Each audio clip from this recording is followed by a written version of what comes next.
Teman-teman sudah tahu belum yang dimaksud dengan insentif dan tunjangan ini? Kalau belum tahu, yuk lihat video ini sampai habis. Kita akan belajar membahas satu persatu dari insentif dan tunjangan. Oke, yang pertama dari pengertian insentif. Apa itu insentif? Insentif adalah kompensasi khusus yang diberikan perusahaan kepada karyawan di luar gaji utamanya. Itu untuk membantu memotivasi atau mendorong karyawan tersebut agar lebih giat dalam bekerja dan berusaha untuk terus memperbaiki prestasi kerjanya di perusahaan. Lanjut pada tujuan pemberian insentif ini. Tujuan pemberian insentif itu ada dua. Yang pertama bagi perusahaan dan yang kedua bagi karyawan.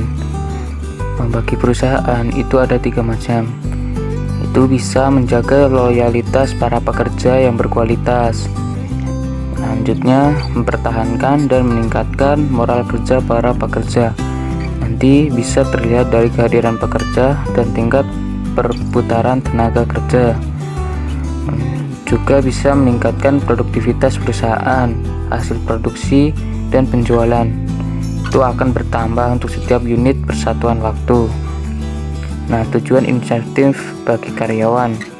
Yang pertama itu bisa memperbaiki dan meningkatkan standar hidup pekerja dengan pemberian pendapatan tambahan dari perusahaan, seperti pendapatan selain dari gaji pokok. Yang kedua, memperbaiki dan meningkatkan semangat kerja bagi karyawan, sehingga para pekerja berupaya untuk berprestasi di tempat kerjanya.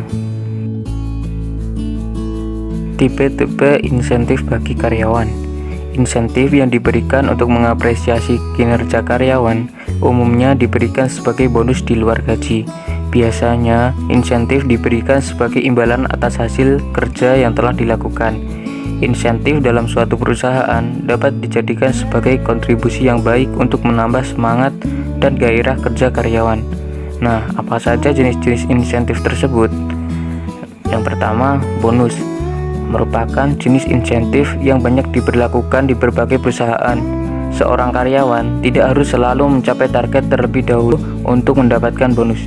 Bonus bisa diberikan berdasarkan kemauan atasan dan tidak ada perjanjian yang berlaku. Jadi, jumlahnya pun benar-benar terserah atasan karena bonus merupakan hak prerogatif pemilik bisnis. Yang kedua, komisi. Merupakan imbalan atau persentase tertentu yang dibayarkan karena jasa yang diberikan dalam jual beli dan sebagainya.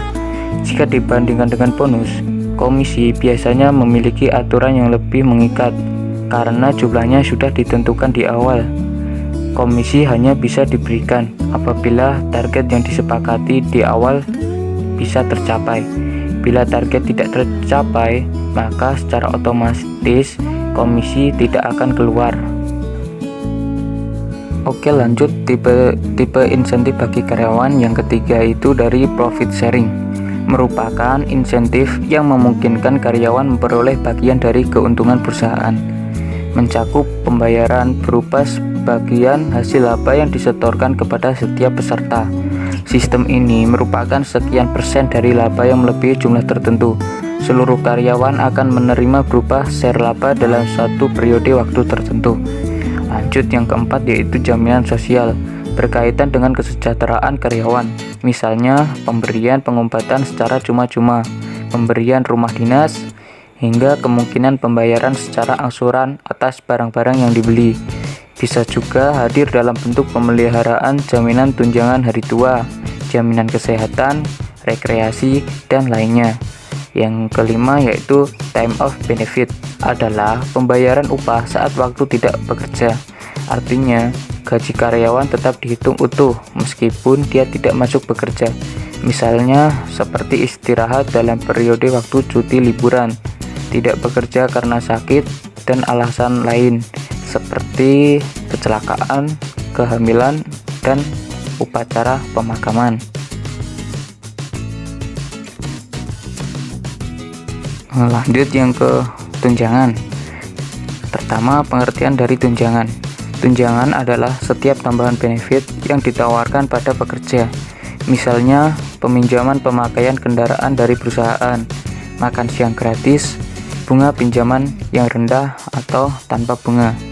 jasa kesehatan, dan skema pembelian saham. Untuk tingkatan yang tinggi seperti manajer senior, perusahaan biasanya lebih memilih memberikan tunjangan lebih besar dibanding menambah gaji. Hal ini disebabkan tunjangan hanya dikenakan pajak rendah atau bahkan tidak dikenai pajak sama sekali. Tunjangan merupakan kompensasi tambahan yang bertujuan untuk mengikat karyawan agar tetap bekerja pada perusahaan. Tujuan tunjangan. Tujuan utama dari tunjangan adalah membuat karyawan mengabdikan hidupnya pada organisasi dalam jangka panjang. Arti lain dari tunjangan yaitu pembayaran keuangan dan bukan keuangan tidak langsung yang diterima karyawan untuk kelanjutan pekerjaan mereka dengan perusahaan. Ada beberapa tujuan pemberian tunjangan. Yang pertama, bisa meningkatkan moral karyawan. Yang kedua, memotivasi karyawan. Ketiga, meningkatkan kepuasan kerja para karyawan. Yang keempat, memikat karyawan-karyawan baru. 5. Mengurangi perputaran karyawan. Keenam, menjaga agar serikat pekerja tidak campur tangan. Yang ketujuh, bisa meningkatkan keamanan karyawan. Dan yang terakhir, mempertahankan posisi yang menguntungkan. Jenis-jenis tunjangan ada dua, yaitu tunjangan wajib dan tunjangan tidak wajib. Tunjangan wajib itu pemberi kerja memberikan tunjangan secara sukarela, namun secara hukum mewajibkan tunjangan-tunjangan lainnya. Tunjangan-tunjangan tersebut seperti tunjangan sekitar 10% dari biaya kompensasi total, meliputi jaminan sosial, ganti rugi karyawan, asuransi pengangguran, serta cuti keluarga dan pengobatan. Lanjut, tunjangan yang tidak wajib. Tunjangan tersebut dihasilkan dari keputusan manajemen unilateral pada beberapa perusahaan dan dari perundingan tenaga kerja atau manajemen pada perusahaan lainnya. Tunjangan tidak wajib seperti bayaran saat tidak bekerja, perawatan kesehatan, asuransi jiwa, rancangan pensiun, rancangan opsi saham karyawan, tunjangan tambahan ketika menganggur, dan layanan karyawan.